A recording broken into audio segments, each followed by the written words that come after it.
So ma'am, may surrender or extradite, no? Ang word po sa batas. Pero ma'am, bagamat meron nga pong RA 19, I'm sorry, ito nga po, 9851. 98 po. Ma'am, pero basic po naman yan sa ating pong itinuturo, ano po, sa lahat na hindi dapat natin iniaalis ang basic right ng sino mang Pilipino, no? Alam po natin yan, memorize po natin yan, di ba? Opo, opo. The right of a person, no, karapatan mo, life, liberty, and property, hindi maaring kunin yan without due process of law. In this case po man, hindi man lang po alam in this case, kumbaga, hindi man lang po dumaan sa proseso si dating Pangulong Duterte doon sa kanyang kasong kinakaharap. Bakit ka daw dadamputin and deprived of your right to liberty, gayong wala ka namang kasong kinakaharap pa na hindi ka nga dumaan sa preliminary investigation? Bakit nauna yung warrant? Tapos ngayon, tsaka Okay. pala, oh yes ma'am, ito ho yung maganda siguro din masagot po ninyo. Okay, maganda yung tanong. At naitanong na yan sa akin dati. Ito lang po kasi ang kailangan maunawaan ng mga kababayan natin.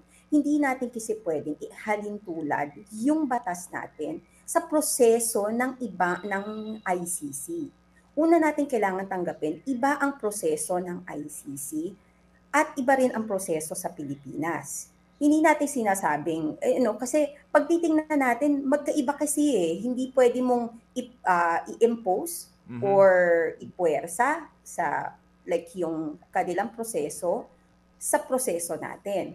So, kung titingnan natin, kaya hindi kasi pwedeng tinitingnan lang natin ay yung batas natin dito sa bansa.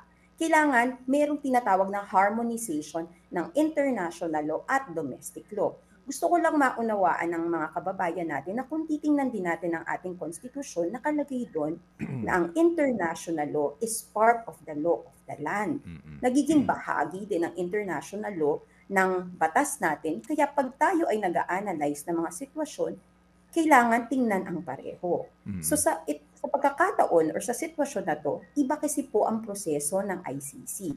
Sa kanila, ini-issue po muna ang warrant if there is tinatawag nilang reasonable cause or merong reasonable belief na yung akusado ay posibleng ginawa niya yung mga aligasyon laban sa kanya.